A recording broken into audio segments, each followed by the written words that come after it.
pertama merupakan ektp untuk membuka palang pintu. Yang kedua modul RFID. Modul RFID ini jenis MFR-C 522 merupakan referensi untuk menerima data dari input ektp. Yang ketiga Arduino Nano. Ini Arduino Nano berfungsi sebagai otak pengendali sistem yang akan mengontrol. Yang keempat motor servo.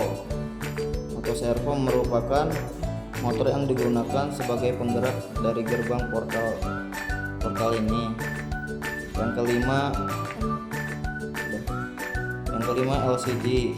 LCD merupakan display yang digunakan untuk menampilkan informasi. Yang keenam buzzer digunakan sebagai notifikasi suara pada sistem apabila dideteksi ektp. Selanjutnya cara siklus akan dijelaskan oleh rekan kami. Terima kasih Dian. Cara siklus aplikasi kerjanya penjelasan saya. Saya memakai adaptor 9 volt untuk power dan yang masuk ke 20. Dan LCD pun akan menyala, juga LED strip akan menyala ketika dimasukkan power. Di sini kami memakai sebuah miniatur motor untuk membuka gerbang dan juga memakai KTP dan kartu juga PIN yang lainnya. Di sini saya akan menjelaskan dari pintu gerbang berbasis ektp ini. Di sini terdapat RFID sebagai pendeteksi KTP ketika ada yang ingin masuk ke pintu gerbang.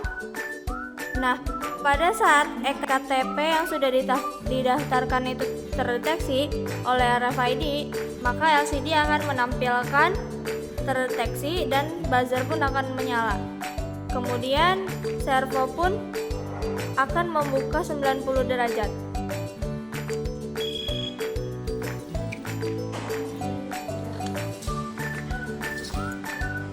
Kemudian motor servo pun akan menutup kembali setelah beberapa detik.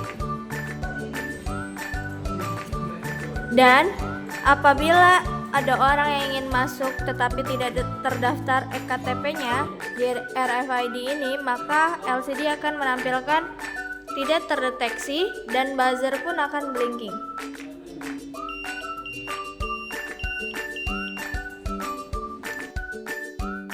Oke, baik, ini merupakan project dari sistem pintu gerbang berbasis ektp.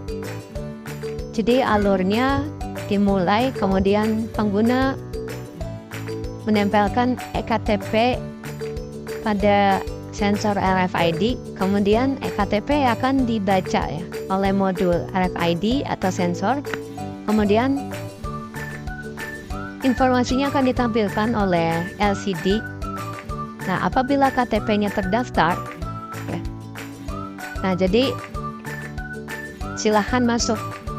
Terdapat tulisan silahkan masuk dan buzzer akan menyala. Pintu palang parkir pun terbuka. Dan apabila tidak terdeteksi oleh atau tidak terdaftar si KTP di RFID, maka tampilan LCD adalah maaf, dilarang masuk, tidak terdeteksi, dilarang masuk. Nah, setelah itu pintu akan tertutup, motor servo tidak akan bergerak, dan buzzer akan blinking. Kemudian sistem off, kemudian selesai. Oke, ini merupakan wiring diagramnya. Di sini kami memakai Arduino Nano sebagai controllernya. Kemudian ada sensor RFID, di mana sensor RFID ini terhubung ke Arduino ya. Jadi di sini ada pin 3,3 volt terhubung ke 3,3 volt, terus GND ke GND atau ground, terus RST yang kuning ini ke pin 9, terus yang MISO ini ke pin 12, kemudian MOSI ke pin 11, SCK 13 dan SDA 10.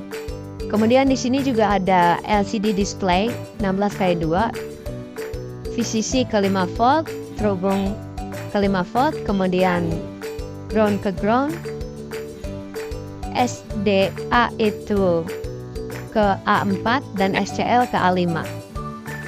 Dan di sini juga terdapat motor servo sebagai pembuka palang pintunya. VCC ke 5 volt, ground ke ground, dan outputnya ini ke pin 3. Kemudian ada buzzer di sini terhubung ke ground, kemudian outputnya ke pin 4.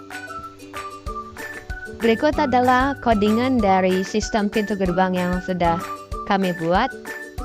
Jadi di sini terdapat library dari sensor RFID, kemudian motor servo, dan ini adalah deklarasi pin motor servo, RFID, dan buzzer. Nah, ini adalah untuk menyeting LCD ya. Ada kolomnya ada 16 dan baris ada 2 karena menggunakan LCD 16x2. Di sini juga menggunakan void servo buka untuk pengaturan motor servo, kemudian ada void servo tutup untuk pengaturan motor servo menutup. Dan di sini adalah inisialisasi pertama kali sistem dinyalakan. Motor servo bergerak ke 90 derajat. Kemudian LCD menampilkan portal otomatis berbasis eKTP selama 3 detik, kemudian kelompok 10, Dian dan Gian selama 3 detik, lalu selamat datang. Scan kartu Anda. Dan ini adalah ID tag dari masing-masing anggota KTP yang pertama. Nah, ini adalah yang kedua. Apabila terdeteksi, maka buzzer akan menyala dengan nada dering telepon, kemudian servo membuka. Setelah 3 detik, servo menutup kembali. Kemudian jika terdapat kartu yang tidak terdaftar, maka akses akan ditolak. Kemudian LCD menampilkan tidak terdeteksi, dilarang masuk. Buzzer akan menyala blinking. Kemudian balik lagi ke atas. Seperti itu untuk penjelasan dari codingannya. Inilah yang bisa kami sampaikan dari hasil proyek kami. Mungkin masih banyak kekurangannya. Mohon dikritik dan sarannya. Mungkin itu saja yang bisa kami sampaikan. Kurang lebihnya mohon maaf. Wassalamualaikum